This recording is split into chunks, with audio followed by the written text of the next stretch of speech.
2015 പുറത്തിറങ്ങിയ even lumps have teeth എന്ന മൂവിയുടെ എക്സ്പ്ലനേഷനാണ് ഇന്നത്തെ വീഡിയോ. സിനിമയുടെ തുടക്കത്തിൽ നമ്മൾ രണ്ട് ബെസ്റ്റ് ഫ്രണ്ട്സിനെയാണ് കാണുന്നത്, കേറ്റിയും സ്ലോണും. അവർ അടുത്ത ദിവസം എക്കോഫീൽഡ് ഓർഗാനിക് ഫാമിൽ ജോലിക്ക് പോകാനുള്ള തിരക്കിലാണ്. ഒരു മാസം അവിടെ ജോലി ചെയ്ത് കിട്ടുന്ന പൈസയ്ക്ക് ന്യൂയോർക്കിൽ പോയി ഷോപ്പിംഗ് ചെയ്യണമെന്നാണ് അവരുടെ പ്ലാൻ. അതിനായി കേറ്റിൻ്റെ അങ്കിൾ ജേസൺ അവരെ അടുത്ത ദിവസം വിളിക്കാനായി വന്നു. പുള്ളി ഒരു FBI ഏജൻ്റാണ്. ഫാമിൽ പോകുന്നതിന് മുന്നേ ജേസണും അവൻ്റെ ഗേൾഫ്രണ്ടും താമസിക്കുന്ന വീട്ടിൽ ഒരു ദിവസം അവർ സ്റ്റേ ചെയ്യുവാണ്.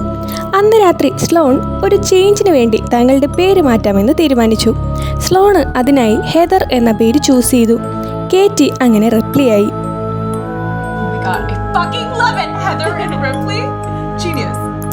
രാവിലെ ജേസൺ അവരെ രണ്ടുപേരെയും ബസ് സ്റ്റോപ്പിൽ കൊണ്ടുവിട്ടു. എന്നിട്ട് സേഫ്റ്റിക്കായി എല്ലാ ദിവസവും ഒരു കോഡ് വേർഡ് ടെക്സ്റ്റ് ആയിട്ട് അയക്കണമെന്ന് അവൻ പറഞ്ഞു. ഓരോ ദിവസവും ആൽഫബറ്റിക് ഓർഡറിൽ ഓരോ വാക്കുകൾ അയക്കാൻ അവൻ ആവശ്യപ്പെട്ടു. ജേസൺ അവിടെ നിന്ന് പോയ ശേഷം അവർ രണ്ടാളും ബസ് വരുന്നത് വരെ ഒരു കഫേയിൽ ഇരിക്കാമെന്ന് കരുതി. അവിടെ വെച്ച് രണ്ട് ചെറുപ്പക്കാർ അവരോട് വന്ന് ചങ്ങാത്തം കൂടി. അവർ സഹോദരങ്ങളാണ്, ജേഡും ലൂക്കസും. കേറ്റും സ്ലോണും അവരുടെ ഫേക്ക് നെയിം വെച്ച് തങ്ങളെ പരിചയപ്പെടുത്തി. ഫാം കുറച്ച് ദൂരമല്ലേ ഉള്ളൂ, ഞങ്ങളും ആ വഴിക്കാണ്, വേണമെങ്കിൽ ഞങ്ങളുടെ കൂടെ വണ്ടിയിൽ വന്നോളൂ എന്ന് ജെയ്ഡ് പറഞ്ഞു. അവരാദ്യം ആ ക്ഷണം നിരസിച്ചെങ്കിലും പിന്നീട് അവരുടെ കൂടെ പോകാമെന്നവർ തീരുമാനിച്ചു. ഫാമിലേക്ക് പോകുന്ന റോഡിന് പകരം അവർ വേറൊരു റോഡിലൂടെ പോയി ഒരു റെസ്റ്റോറൻറ്റിലെത്തി.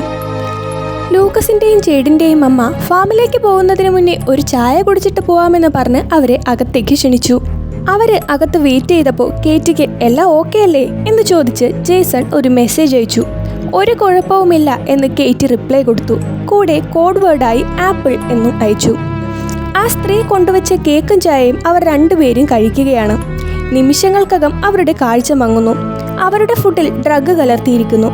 ഇത് മനസ്സിലാക്കി ഉള്ള ബോധത്തിൽ അവർ രണ്ടാളും അവിടെ നിന്നിറങ്ങി ഓടുവാണ്. എന്നാൽ അധിക ദൂരം അവർക്ക് ഓടാനായില്ല. ജേഡും ലൂക്കസും പെൺകുട്ടികളെ തിരികെ ഉള്ളിലേക്ക് തന്നെ എടുത്തുകൊണ്ടുപോയി. അടുത്ത ദിവസം അവർ രണ്ടാളും കാട്ടിനുള്ളിലെ ഒരു കണ്ടെയ്നറിൽ കെട്ടിയിട്ട നിലയിൽ എണീക്കുന്നു. ആരെങ്കിലും ഞങ്ങളെ രക്ഷിക്കൂ എന്ന് വിളിച്ച് അവർ അലറാൻ തുടങ്ങി.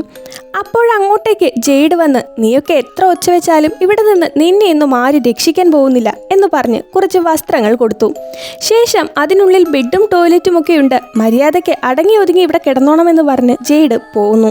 കേറ്റിയും സ്ലോണും വേറെ വഴിയൊന്നുമില്ലാതെ അവൻ കൊണ്ടുവന്ന ഡ്രസ്സിട്ട് അവിടെ ഇരിക്കുമ്പോഴാണ് ബോറിസ് അങ്ങോട്ടേക്ക് വരുന്നത്. അയാളാണ് അവരുടെ ബോസ്. ബോറിസ് കേറ്റിയുടെ ഫോൺ എടുത്ത് പരിശോധിച്ചു.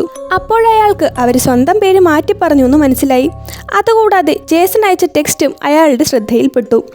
ടെക്സ്റ്റ് മെസ്സേജിൻ്റെ കൂടെ ആപ്പിൾ എന്ന് അയക്കുന്നത് അവർ സേഫായിട്ടിരിക്കുന്നു എന്ന് ഇൻഡിക്കേറ്റ് ചെയ്യാനാണെന്ന് അവർ പറഞ്ഞു. അതുകൊണ്ട് ബോറിസ് എല്ലാം നന്നായി പോകുന്നു എന്ന് ടെക്സ്റ്റ് അയച്ചു. ശേഷം രണ്ട് പെൺകുട്ടികളെയും കുളിക്കാനായി അവർ നിർബന്ധിച്ചു. ആ സമയത്ത് ടൗണിലെ പോലീസുകാരൻ അങ്ങോട്ടേക്ക് എത്തുന്നു. എന്നാൽ അയാളും ഈ ഹ്യൂമൻ ട്രാഫിക്കിൻ്റെ ഭാഗമായിരുന്നു.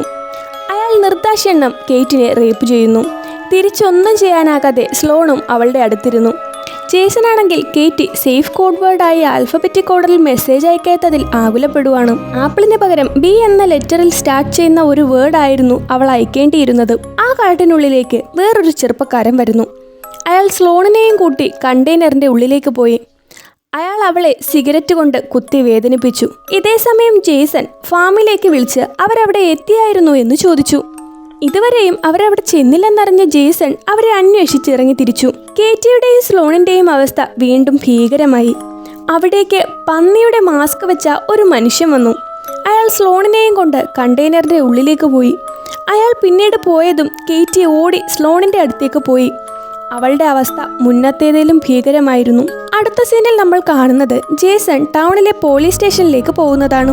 അവിടെ വെച്ച് അയാൾ നമ്മൾ നേരത്തെ കണ്ട വൃത്തികെട്ട പോലീസുകാരനെ കാണുന്നു. ജേസൺ താനൊരു FBI ഏജന്റ് ആണെന്നും തൻ്റെ അനന്തരവളെ കാണാനില്ലെന്നും പറഞ്ഞ് പരാതി കൊടുത്തു. അവൾ അയക്കേണ്ട കോഡ് വേർഡ് ശരിയായിട്ടല്ല അയച്ചതെന്നും ജേസൺ പറയുകയുണ്ടായി. ഞങ്ങൾ പരമാവധി അന്വേഷിക്കാമെന്ന് പറഞ്ഞ് പോലീസുകാരൻ ജേസനെ പറഞ്ഞുവിട്ടു.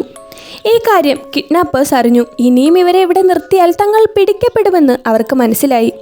അതുകൊണ്ട് അവരെ രണ്ടുപേരെയും കൊല്ലാമെന്ന് അവർ തീരുമാനിച്ചു. ഇവരിതെല്ലാം ഡിസ്കസ് ചെയ്യുന്നത് കേറ്റി ഒളിഞ്ഞു നിന്ന് കേട്ടു. ജേസൺ സ്വയം അന്വേഷണം തുടങ്ങി. അവരെ ഡ്രോപ്പ് ചെയ്ത ബസ് സ്റ്റോപ്പിനടുത്തുള്ള കടയിൽ കയറി രണ്ട് പെൺകുട്ടികൾ ഇങ്ങോട്ട് വന്നിരുന്നോ എന്ന് ചോദിച്ചു. അവരവിടെ വെച്ച് രണ്ട് ചെറുപ്പക്കാരോട് സംസാരിക്കുന്നതും പിന്നീട് ഒരു നീല ട്രക്കിൽ കയറി പോകുന്നതുമൊക്കെ കടക്കാരൻ ജേസണിനോട് പറഞ്ഞു. അടുത്ത ദിവസം നമ്മളെ അവർ കൊല്ലും, അതുകൊണ്ട് എങ്ങനെയെങ്കിലും ഇവിടെ നിന്ന് രക്ഷപ്പെടണമെന്ന് കേറ്റി സ്ലോണിനോട് പറഞ്ഞു. അപ്പോഴവിടേക്ക് കിഡ്നാപ്പേഴ്സ് നമ്മൾ മുന്നേ കണ്ട ആ ചെറുപ്പക്കാരനുമായി വന്നു. അയാളെ പെൺകുട്ടികളെ നോക്കാൻ ഏൽപ്പിച്ചിട്ട് അവരവിടെ നിന്നും പോയി. കേറ്റി അയാളെ വശീകരിച്ച് തന്ത്രത്തിൽ അയാളുടെ അടുത്തേക്കെത്തി. പിന്നീട് അവൾ അയാളുടെ കഴുത്ത് കടിച്ചു മുറിച്ചു. അയാളുടെ പക്കലുണ്ടായിരുന്ന താക്കോൽ വെച്ച് അവർ ചങ്ങല തുറന്നു. കുറച്ചു കഴിഞ്ഞ് പോലീസുകാരൻ അവരെ കൊല്ലാനായി അങ്ങോട്ട് വരുവാണ്. അവിടെ എത്തിയതും അവരവിടെ നിന്നും രക്ഷപ്പെട്ടെന്ന് അയാൾക്ക് മനസ്സിലായി. അപ്പോഴേക്ക് കേറ്റിയും സ്ലോണും പോലീസ് വണ്ടിയിൽ കയറി അവിടെ നിന്ന് രക്ഷപ്പെട്ടു. ഇനിയാണ് ശരിക്കുള്ള കഥ. അവർ രണ്ടാളും കൂടെ നേരെ ഒരു ഹാർഡ്വെയർ സ്റ്റോറിൽ കയറി കുറെ സാധനങ്ങൾ വാങ്ങുവാണ്. എന്നിട്ട് ക്യാഷ്യറിനോട് നീല ട്രക്കുള്ള ബോറിസ് എന്ന ആളെ അറിയാമോ എന്ന് ചോദിച്ചു.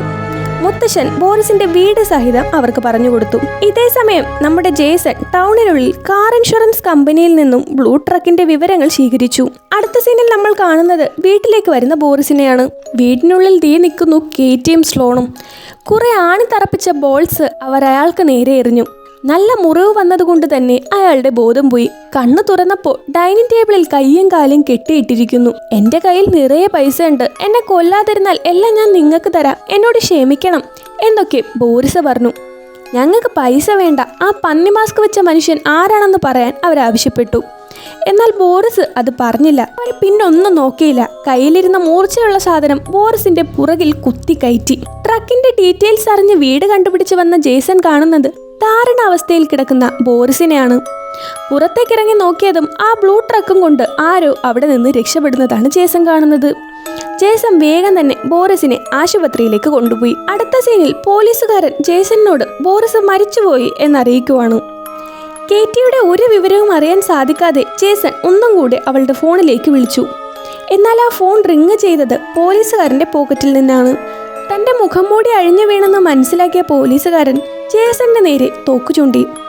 നീല ട്രക്ക് ചെന്ന് നിൽക്കുന്നത് ഒരു പള്ളിയുടെ മുന്നിലാണ്. അവിടുത്തെ പള്ളിയിലച്ഛനാണ് ആ പന്നിയുടെ മുഖംമൂടി അണിഞ്ഞു വന്ന മൃഗമെന്നവർ മനസ്സിലാക്കി. സ്ലോണ് അയാളുടെ നേരെ നടന്നെടുത്തു.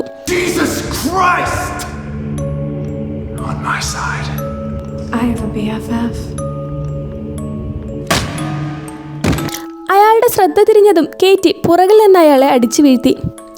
കേറ്റിയും സ്ലോണും വണ്ടി ഓടിച്ച് ഒരു കടയുടെ മുന്നിലെത്തി. അവരിറങ്ങുമ്പോഴാണ് കാറിന് പുറകിൽ ചെയിനിൽ കെട്ടിയിട്ട പള്ളിയിലച്ഛനെ നമ്മൾ കാണുന്നത്. അവരയാളുടെ ദേഹത്തേക്ക് പെട്രോൾ ഒഴിച്ച് കത്തിച്ചു. അവരുടെ റിവഞ്ച് തീർക്കാനായി അവർ കാറെടുത്ത് അടുത്ത ലക്ഷ്യത്തിലേക്ക് പോയി. ജേസണിനെ പോലീസുകാരൻ ഒരു റൂമിൽ കെട്ടിയിട്ടിരിക്കുകയാണ്. അയാള് വേറെ രണ്ട് പെൺകുട്ടികളെ കൂടെ തടവിലാക്കി വെച്ചിരിക്കുന്നു. കേറ്റിയുടെയും സ്ലോണിന്റെയും അടുത്ത ഇര പോലീസുകാരനായിരുന്നു. അവരയാളെ അടിച്ചിട്ട് ഒരു കസേരയിൽ കെട്ടിയിട്ടു. ഞാൻ ഇങ്ങനെയൊന്നും ചെയ്യാൻ പാടില്ലായിരുന്നു, എന്നോട് ക്ഷമിക്കണം എന്നൊക്കെ അയാൾ പറഞ്ഞുകൊണ്ടിരിക്കെ തന്നെ കേറ്റി അയാളുടെ തലയ്ക്ക് വെടിവെച്ചു. എന്നിട്ട് അവരവിടെ ഉണ്ടായിരുന്ന പെൺകുട്ടികളെ കെട്ടഴിച്ച് ജേസണിനെയും രക്ഷിക്കാൻ പറഞ്ഞിട്ട് പോകുന്നു. ആരാണ് അവിടെ ഉണ്ടായിരുന്നതെന്ന് ജേസൺ ചോദിച്ചെങ്കിലും ആ പെൺകുട്ടികൾ അതിനുത്തരവൊന്നും പറഞ്ഞില്ല. അടുത്ത സീനിൽ നമ്മൾ കാണുന്നത് ലൂക്കസിന്റെയും ജേഡിന്റെയും അമ്മ കുറച്ച് വൈൻ കുടിക്കുന്നതും ആ സ്പോട്ടിൽ ബോധം കെട്ട് വീഴുന്നതുമാണ്. കേറ്റിയും സ്ലോണും അവരറിയാതെ വൈനിൽ ഡ്രഗ് കലർത്തിയിരുന്നു. അവർ ആ സ്ത്രീയെ ബേസ്മെന്റിൽ കൊണ്ടുപോയി കെട്ടിയിട്ടു. അവിടെ വെച്ച് ആ സ്ത്രീ ജേഡിനെയും കെട്ടിയിട്ട അവസ്ഥയിൽ കാണുന്നു. ആ സ്ത്രീയുടെ മുന്നിൽ വെച്ച് ജേഡിന്റെ തല ബാറ്റ് വെച്ച് അവർ രണ്ടാളും ആഞ്ഞടിച്ചുകൊണ്ടിരുന്നു. പിന്നെ ആ സ്ത്രീയെ ലൂക്കസിനെ കെട്ടിയിട്ടിരിക്കുന്ന സ്ഥലത്തേക്ക് അവർ കൊണ്ടുപോയി. എന്നിട്ട് അവന്റെ കെട്ടഴിച്ച് ആ ബാറ്റ് അവന്റെ കയ്യിൽ കൊടുത്ത് അമ്മയെ അടിക്കാൻ പറഞ്ഞു. എന്നാൽ അവൻ അത് ചെയ്യുന്നില്ല. ഇത് കണ്ട സ്ലോൺ അവന്റെ തലയ്ക്ക് വെടിവെച്ചു. എന്നിട്ട് ആ തോക്ക് ലൂക്കസിന്റെ കയ്യിൽ വെച്ചു. അവർ ചെയ്ത കൊലപാതകമല്ല ലൂക്കസ് ചെയ്തു എന്ന് വരുത്തി തീർക്കാനായിരുന്നു ഇത്. അവസാന അടവ് പോലെ ആ സ്ത്രീ ഞാൻ പൈസ തരാം, എന്നെ ജീവനോടെ വിടണമെന്ന് അപേക്ഷിച്ചു. എന്നാൽ ഇതൊന്നും അവർ ചെവിക്കൊണ്ടില്ല. ആ പെൺകുട്ടികൾ പുല്ലരിയുന്ന യന്ത്രം വെച്ച് സ്ത്രീയെ ബ്രൂട്ടലായി കൊന്നു. അടുത്ത സീനിൽ ജേസൺ കേറ്റിയുടെ വീടിന് മുന്നിൽ വണ്ടിയും കൊണ്ട് നിൽക്കുന്നതാണ് കാണുന്നത്. അയാൾ കേറ്റിയെയും സ്ലോണിനെയും പിക്ക് ചെയ്യാൻ വേണ്ടി വന്നതാണ്. അവർ ന്യൂയോർക്കിലേക്ക് പോകുവാണ്. എയർപോർട്ടിലേക്ക് ഡ്രോപ്പ് ചെയ്യാനാണ് ജേസൺ വന്നത്.